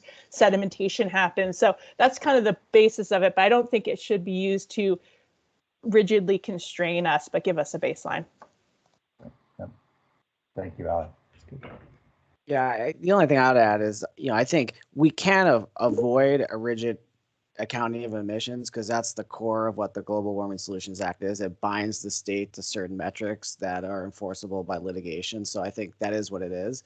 But then there's lots of other goals that are softer, more inclusive, related to all the other co-benefits and, just general benefits around mitigating and managing emissions. So I think our group is going to focus on all those things, and we may need to think hard about how we currently account our emissions to make sure that it's capturing the good work that our natural and working lands do in benefit of the state. I think this was part of what I was trying to get at earlier with food systems.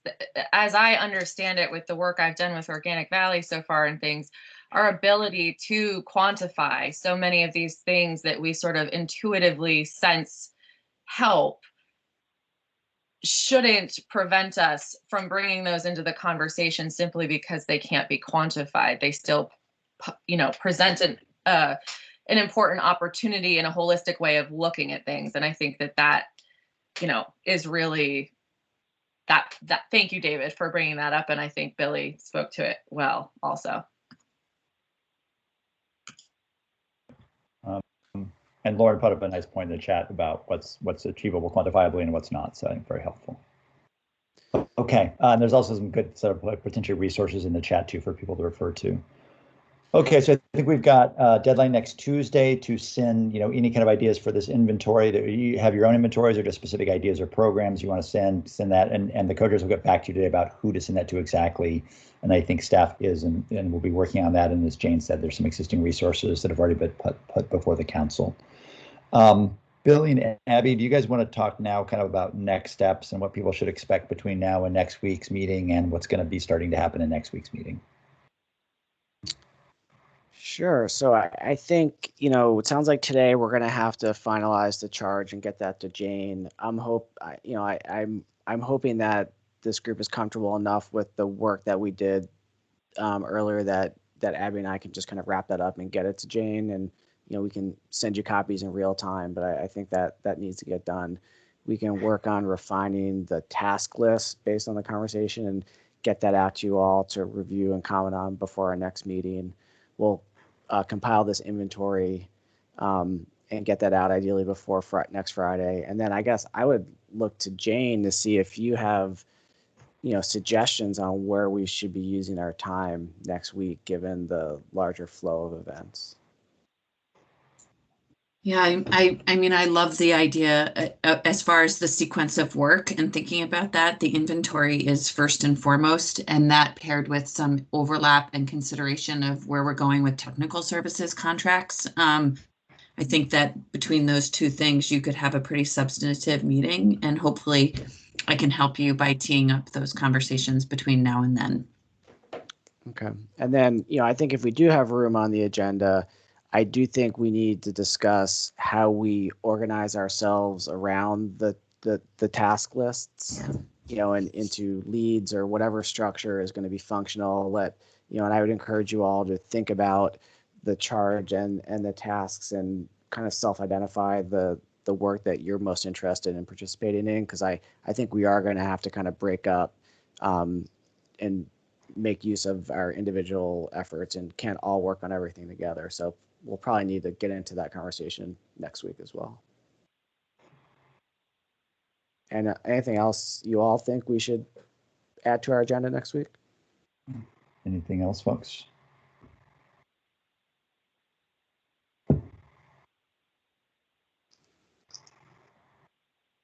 All right. Great. Thank you. Good. Standing between lunch. All right. Do we, Billy, and there's a comment. Let's see. I'm not sure. Looking at the chats, I can't see the comments. So let's see who's going to comment. Whoever has their hand up, go for it, and then we'll talk about public. Well, comments. no, hold on, Paul. We only take Mark's a member of the public, so we reserve those till the public comment period, which I think we're about to jump into. So I'm happy to take that from here if you'd like. It looks like Lauren's got one more comment before we go into public comment. That's good. Go to Lauren first.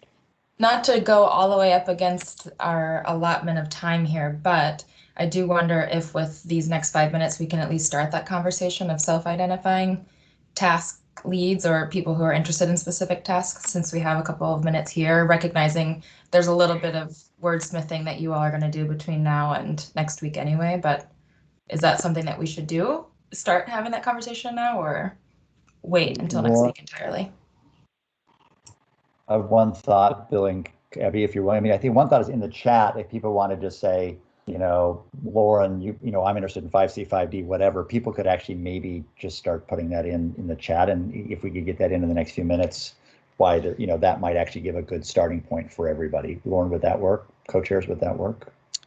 Sure. Yeah, I'm a little hesitant to dive into a full discussion about that right now, because I think it will take longer than the 5 minutes we have. So yeah, Jake. Yeah, can that be part of our Tuesday assignment as well? Is that we'll send you inventory items plus our areas of interest? That works for me. Okay. With you, Lauren? That way you're guaranteed to hear from everyone by Tuesday. You can throw it in the chat now. You can respond by Tuesday, and if you're not even sure, there'll be more time to even weigh in probably next Friday too. Okay, Bill, I'll turn this back over to you. I think over to you. Great. And just before we dive into public comment, I think we've got an announcement from our colleague Sophia that I don't know that has gotten to everyone. So I don't know, Abby, if you want to just take a couple minutes to speak to that. Yeah, so Sophia let the rest of the council know earlier this week that she is unfortunately going to need to resign from the committee and the council. And I just wanted to take a minute. She is on this call, and I wanted to just take a minute and thank her so deeply for her time and attention and energy and just amazing contributions already. And you will definitively be missed. And we wish you well. And just thank you so much for all you've done already. Yeah, thanks, Sophia. It's been great working with you, and I'm sure we'll all cross paths with you as you move into the future. Thanks, everyone. Yeah, it's really sad to leave, but gotta do what you need to do. I wish you all the best of luck. I don't know, Jane, if someone else has been identified yet, but I offered to continue participating in meetings until someone else is found. But yeah, you're all remarkable people, individuals doing amazing work, hard work. Yeah, I really enjoyed my time serving, even though it was short. I feel like we're on a good roll. So thanks, everyone. Just as a comment on that quickly, just thank you so much, Sophia. And I'm impressed that you think we would have been able to appoint somebody that quickly in government. But the letter has been sent from Secretary Young to the Senate, which was Sophia's appropriating authority today. And so I imagine someone will be appointed to represent the youth voice, both on the council. And then I'll just remind you that Sophia was one of the intentional counselors that was placed on this committee, recognizing that she was interested in this work, but also there was trying a sense of balance of counselors' participation on the subcommittee. So while I don't think we can predict if the new member from the youth voice will want to serve on this work, it would be ideal if they did. So we'll just stay tuned for that. Great. All right. Well, thanks, Sophia. Best of luck in the future. I'm sure we'll see you again, and maybe even at our next meeting. We'll see. So I guess at this point, we should probably move on to public comment. And it looks like at least one member of the public, Mark Whitworth, has his hand up. If anyone else on the call is interested in commenting, if you could raise your hand in Teams or just voice your interest right now so we have a good sense of how many people we have, and then we'll get going with Mark. All right. It looks like we've got two. So Mark and Zach. So Mark, go first. If you could try to keep it to, we've got three. So let's see. Mark, if you could try to keep it to about a minute or two, that'd be great. And then we'll move through the rest of the list. Thanks, Billy. I'm Mark Whitworth. I'm the president of the board of Energize Vermont, which is a statewide organization concerned with climate change and energy. I'm sorry I jumped the gun a little bit with my raised hand, but I wanted to say that I appreciate very much Judy's comments, and I'm heartened by the committee's reaction to them. My greatest concern about the Global Warming Solutions Act when it was working its way through the legislature was its sole emphasis on emissions reduction and the second-class status that it seemed to place on environmental protection. And as Judy points out, sequestration and storage are not the only benefits provided by our undeveloped lands. These ecosystems mitigate every climate impact that we need to worry about. And in that, I would include protecting us against the loss of biodiversity, loss of food and water security. These undeveloped lands protect us from increased vulnerability of our built environment and our infrastructure against the severe weather events that we're told that we should expect from a changing climate. So, and Billy, you said that in response to Judy that protecting our ecosystems is the most important thing that we can do, and it is. It's the single most important thing that we can do to respond to a changing climate. And that's it. Thanks. Thanks, Mark. I've got Zach Porter next. Thanks, Billy, and members of the subcommittee. Good to see you all. Can you all hear me okay? I think you can. I appreciate Mark's comments just a second ago and the good discussion today. And I wanted to just make one additional comment related to the budgeting, greenhouse gas budgeting and inventory process that you all are launching into. I hope that this committee will take a very critical eye towards that process, and I certainly will try to do so myself. I watched the main climate action plan process carefully and was pretty disappointed with the carbon budget that they developed, and think that it made some assumptions that we should not make and repeat here in Vermont, especially related to the carbon neutrality or assumed carbon neutrality of timber management activities, biomass energy, etc. And there is a lot of science available from just the last several years pointing to how there are a lot of myths about carbon neutrality there. And so I really hope that we won't just kind of rubber stamp the design of the carbon budget that Maine used, and that we'll take a really a novel approach to this and do it better than it was done elsewhere in New England. So anyways, that's just a brief comment, but just to encourage us to bring that critical eye and improve upon what's already been done. Thanks. Thanks, Zach. Now we have Jennifer Ramstetter. Thank you all for the meeting today. As always, learned a lot, and appreciated at the beginning some information on how the public might interact through the portal, depositing articles, for example. And so if along the way there's any clarity on if the public can interact through email with committee members, I would appreciate that and look forward to the portal that will be available. Thank you. Thank you, Jennifer. And I don't know, Jane, if that's something that you can be responsive to now, or if that's just information that will come in the future. There is a climate council email that has been updated on the AOA website, and folks do send things there. That is a sub email of my own email that I check. And then in lieu of the public portal right now, I hold on to those things and batch them once a week for the Climate Council themselves. But then I can only think of one example where there's been specific things asked to be sent to the Science and Data Committee, and I have done that. So I'm happy to do that until the public portal is set up. So. Great, thanks, Jane.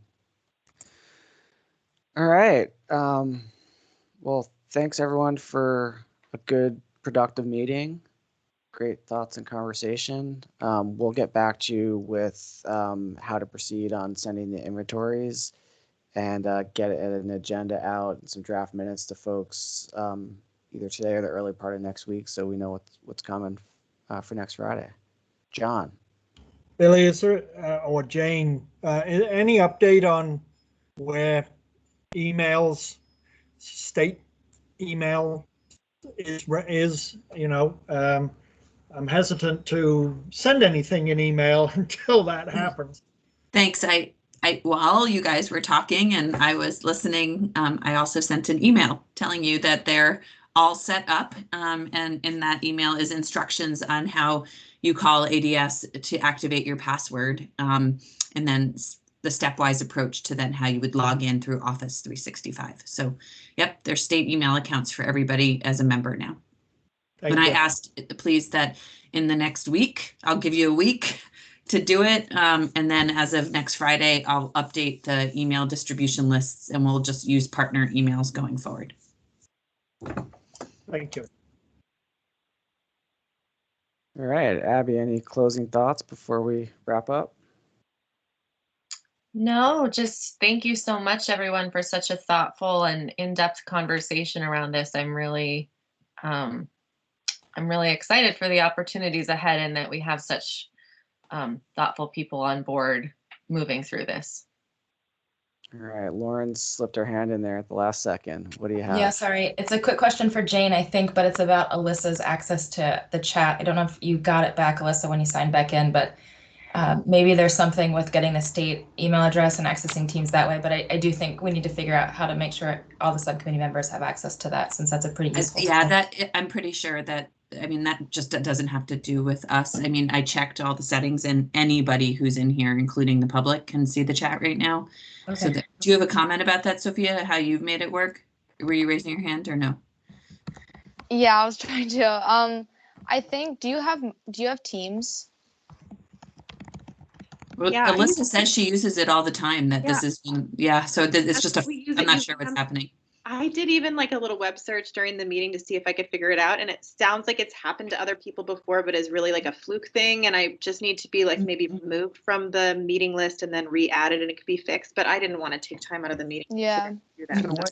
Well, for everybody's knowledge, Monday's Climate Council meeting will be on Zoom. It's a test run on Monday with using Zoom webinar. And at the end of the agenda, we're going to talk about transitioning to Zoom, definitely for the Climate Council and the steering committee. Subcommittees will need to have a conversation about that because it's a little more challenging to transition to Zoom for the subcommittees, but we'll talk about that, and perhaps that'll be a different platform going forward for subcommittees. One quick Teams chat thing that we've encountered is that I think you can access it through like online as an app versus sort of locally on your computer. And if I have found that people who have trouble with chat access are doing it through the online app and not on their sort of locally based software on their computer, on their kind of hard drive. Okay. Yeah. I apologize, folks. I do need to jump to something else, and since I'm recording, I'm going to have to call the meeting to an end and end the recording. So thanks, everybody. Thanks, Billy. Thanks, Have everybody. a great afternoon.